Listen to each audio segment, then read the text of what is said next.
Basic obedience week 5. So last week you spent, yes, a lot of time building value for your mats, your place, whatever you want to call it. So this week we're going to move on to the 3Ds. Yes, good boy. So the 3Ds are duration, distance, distraction. I'm going to use a dog that's just come in for training. He did do some training a month ago, so hopefully he'll want to stay on the mat long enough so I can talk via the video link. So let's start at the beginning. So Thumper, place. Yeah. Watch. Good. Now I need you to give me a sit. Yes. Sit. Good. So stage 1, duration. The idea is we need your dog to keep their butt still on the mat while you move 3 parts of the way around the mat. So never behind, because you move, yes. Behind, they would have to break because they can't turn their head 360 to look at you. I set the camera wrong, so Thumper, if I can get him to sit here. Thumper, you're off camera. Sit. So hopefully, yeah, okay. So what you're going to do is you're just going to move 3 parts of the way around. You're going to keep feeding. You're going to feed as long as that foot stays on the mat. So I don't have to feed him much because he already knows this. But if you have a super, yes, fidgety dog, you're going to have to feed really, really fast. Literally, feed, feed, feed, feed, feed. As they get the idea, then you're going to slow down the rate that they feed because they're going to quickly work out that nothing good happens when they're not on the mat. So rapid fire to start off with, and you have a fidgety dog, then slow down.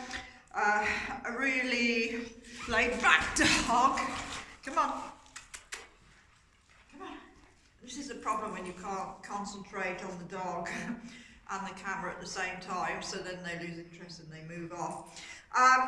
If you have a really fidgety dog, rapid fire. If you've got a really laid back dog, then you feed slower and slower and slower. If they get off during the exercise, if you're in a highly distracted situation, you're going to have to bring them back to the mat on the leash. If you're at home with 0 distractions, fold your arm, just look upwards, totally ignore them. Let them work out, okay, I need to be back on the mat for all good things to happen. When you've got that stage sorted, then you're going to start adding a little bit of distance. So with the distance, this is a foundation behaviour, training behaviour, so you have to build it up gradually. Wait, Thumper, come here, watch, good. There are no shortcuts, so what you're going to do, sit. Okay, we'll pretend he's on the mat. Just really slowly, building it up. 1 step away, come in, reward. 1 step to the left, come in, reward. 1 step to the right, come in, reward. When your dog can keep his butt still as you do that, then you're going to do 2 steps away. So 1, 2. You might not have seen that, but he started to lift his butt up slightly. So for that, I would have to move back in. 1, 2. And get that treated before he got his butt off the floor. The thing being, when dogs see you move, they think they have to move with you. Up, up. Come on. Up, up. Yeah. You sit. Up. Up. Come on. Good boy. Good. Yes, even better. So, not the best of demo dog, but we'll give it a try. So, 1, 2, 3, back in, feed. 1, 2, 3, to the left, back in, feed. 1, 2, 3, to the right, back in, feed. Keep repeating 4, 5, 6, 7, 8, 9, 10. Don't be tempted to take shortcuts. Yes, if you think your dog can do 6, don't jump to 10, okay? If that happens, you're going to go past what we call their threshold. The dog will break, yes, and you'll just end up going back to less and less steps and having to rebuild it. Remember, this is a foundation behaviour. You need it to be really solid. Good. Okay, so a couple of steps away, come in, reward. Again, if they break, just be very patient. There's no, just pick the leash up, put them back. The other thing is, do not say the word stay. Your dog is not 100% reliable yet. So if you said stay and your dog broke, just like that, you would be teaching your dog that stay means break. Okay. So the third stage, get Bumper back. Okay, Bumper.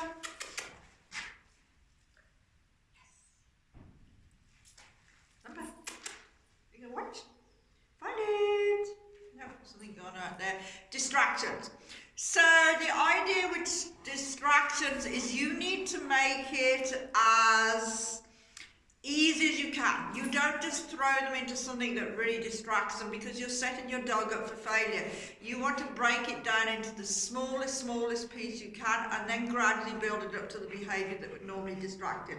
So what we start with in class, if you haven't got a sound-sensitive dog, it's just simply clapping your hands. I'm going to let it go. If your dog breaks when you do this, then you need to pick the leash up, put them back on the blanket, and instead of doing this, next time you're just going to do that. When they don't break, go in, reward them. Gradually build it up to bigger and bigger claps. Then you can build it up so you're moving your hands, moving your feet, clapping your hands above your head. Anything that would generally make the dog break. And the reason this makes them break is because a lot of dog time people play with their dogs by going like that in front of them, which the dog anticipates as play. Distractions can be absolutely anything. Skateboard, bicycle. If there was a bicycle, you might just get somebody to push the bicycle past. Next time they might just pedal the pedals. The next time they might just really go past slowly and then gradually speed it up. So you break it down, little tiny pieces. You've got to set your dog up for success. A really good one, I haven't got a ball here. Very few dogs in the class don't go after the ball. So what I do, instead of throwing the ball, I'll just place it on the floor in front of them. If they don't do anything, I'll reward them. Next time, I might drop the ball from a small height. They don't do anything, I'll reward them. And then I want to get to the stage where I can drop it from any height. The dog doesn't do anything, I reward them. I can flick it across the floor. But the reason I'm mentioning this is because we don't want your dogs not to chase the ball. We want them to still have fun, but the difference is they only chase the ball when we give them permission. So unless we verbally say, okay, take it, get it, or whatever you want to say, the dogs should remain on the mat. The other piece we cover in class is we know a lot of dogs will bark when somebody rings the doorbell, knocks the door, they'll bark and never run the door. So a really useful one to know is get some friends to keep knocking the front doorbell. Every time you hear that knock, pick the leash up, say go to your place. Do it over and over and over again, and eventually the sound of the doorbell or the knock actually becomes your dog's cue to go to their mat instead of running to the door, okay? This is really, really, really important for impulse control behaviours. This is where I really see changes in dogs. They learn not to react. We've given them a job. Their job is to go to their place, settle there until they verbally hear us release them, okay? So lots of practice. Those were just a few examples. Just one has popped into my head. You can throw hats, gloves, scarves, or whatever, because I know in the winter time the dogs love to jump up and catch them from your heads, rip them off your arms. So practice this. throwing them up in the end, having them on the end of your hands, and you want to reward the dog every time he doesn't try and snatch them, and then gradually make it harder. You can have all sorts of fun with this game, but like I say, it's really, really good for impulse control.